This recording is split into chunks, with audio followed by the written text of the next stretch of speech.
नमस्कार जय जगन्नाथ आपण मानक स्वागत करुच्ची मो चैनल को। चलतु आज करबा बिरी बरा।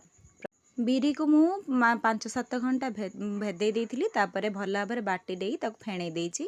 तापरे एठी गोटे हत्ता नहीं हत्ता पछपटर मु पानी टिके हल्का लगे देकी देखंतु जेपरी मु करूची से भळा करि देकी बराटा करिकी ता देहरे ए भळा तेल रे मु छाणी दउची। ए भळा छाणिले हमर बेनिफिट कोन जोडा डायरेक्ट आमे छाणीथिले टिके हाथ रे तेल पडिबारे डर रही जाए सेटा रुहेनी आ बहुत सरल भाव भी हो जाए।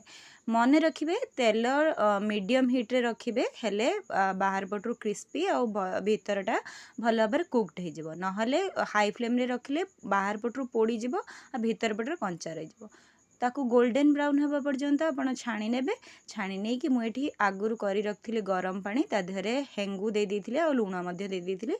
बरा गुड़िक डायरेक्ट तेलरू छाणिकी ता देहरे पकईदेबे किछि समय पर्यंत पानीटा एब्जर्व करने आपण छाड़ीदेवे। देखते एमती मझे मझे टे नौटे देवे कारण ऊपर पटटा होपर जो कलर चेंज हो व्हाइट व्हाइट हो देखी मोर टे कलर चेंज हो थाली की हल्का चापिकी बरा गुड़िक हल्का हाथ चापिक काढ़ी देछि। एठी मु दही नहीं दही टिके हल्का पानी दे देई तादर लुण आ चीनी स्वाद मुताबिक दे भल भाव गोले नहीं तेल दे दीजिए सोरिष जो भृसंग पत्र सुखिला लंका और टिके कलर लंका गुंड पकईकी मुझे दही दिहर दे दूची। आपण पर दे पारे मुझे आगुरी दे देछि। गोले सारा पर बरा गुड़िक मुझे देहरे देदेली ता उपरे भाजिकी रखिथिबा जीरा लंका गुंड को गुंड करदेली भाजी जीरा भजा जीरा लंका गुंड को गुंड करके मुझे दे देछि। तापर टिके चाट मसला आपण चाहिए आपण जदि खाआंती ताले पकईदेबे आ टिके हल्का बिट लुण भी मध्य पकई पारिबे।